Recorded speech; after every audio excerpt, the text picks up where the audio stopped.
Assalamualaikum warahmatullahi wabarakatuh. Hai guys, welcome to Anisa's channel. Perkenalkan, nama saya Anissa Mulyana dari jurusan Tadris Biologi 4. Baiklah, di sini saya akan menjelaskan kepada teman-teman praktikum ekologi hewan tentang habitat, mikrohabitat, dan relung ekologi pada kesempatan hari ini. Apa saja sih alat dan bahan yang akan kita gunakan pada praktikum ini? Di mana yang pertama kita akan menggunakan alat-alat berupa 3 buah toples sebagai wadah.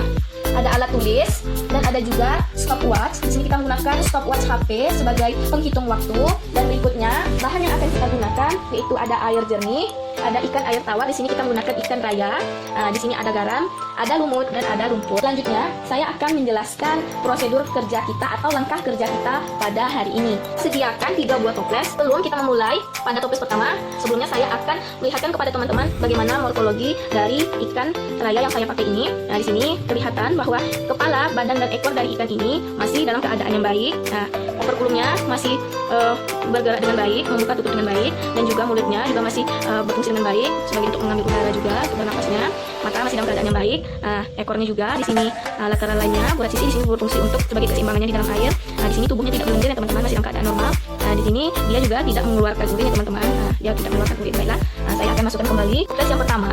Di mana di sini kita harus mengisi air. Di sini kita isi lumut, masukkan di sini ikan air tawarnya, ikan rayanya ke dalam selama 15 menit. Tetapi kita akan mengamati di tiap 5 menit. Pergerakannya tidak ada kendala sedikit pun. Dia juga tidak merasa tertekan. Sini kita akan masukkan ikannya ke dalam tempat di mana dia pertama berada. Kita beri waktu selama 1 menit. Kita yang kedua ini akan memberi garam ya teman-teman. Dan air berubah dari tidak berasa menjadi terasa asin. Sebenarnya dia tidak ada pengaruhnya. Bagian kepala, tubuh, dan ekornya masih dalam keadaan baik dan tidak mengeluarkan lendir serta dia tidak juga mengeluarkan urin. Lalu langsung saja kita masukkan ikan tersebut pada toples kedua yang berisi air garam. Kita amati gulung dan mulutnya yang sangat cepat. Dia nampaknya mulai hampir punah, tapi dia masih bisa untuk menyesuaikan dirinya. Walaupun keadaan dirinya sudah merasa stres, tapi dia berusaha bagaimana caranya dia tetap bisa untuk bertahan di dalamnya. Masukkan kembali ikan ini pada tempatnya semula supaya dia dalam keadaan normal kembali. Di sini kita lanjut pada toples yang terakhir atau toples yang ketiga. Di mana di sini pengamatannya kita akan menyisikan air.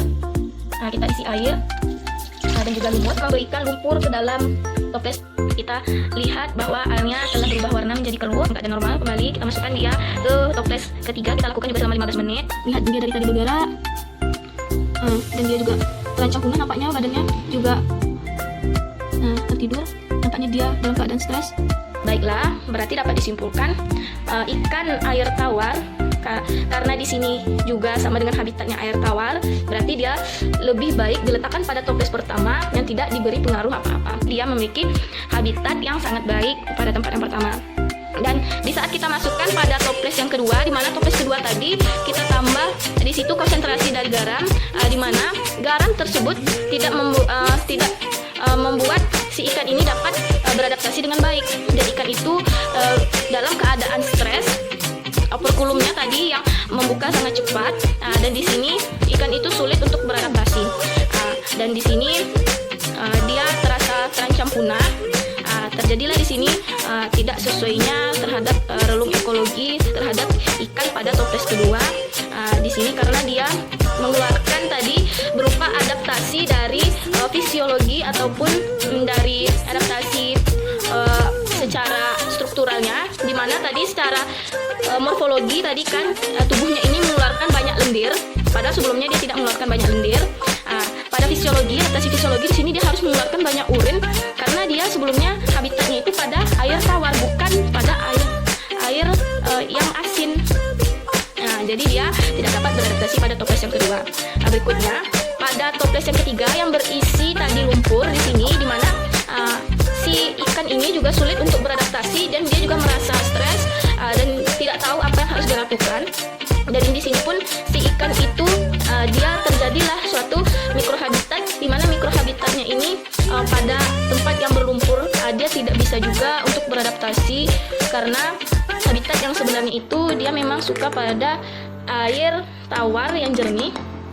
Setelah dikasih lumpur ini dia merasa stres dan tidak mampu untuk beradaptasi. Sekianlah penyampaian saya mengenai praktikum tersebut. Semoga penyampaian saya ini dapat bermanfaat bagi teman-teman semua dan semoga teman-teman dapat mengerti penjelasan dari saya. Dan di sini saya mohon maaf kalau ada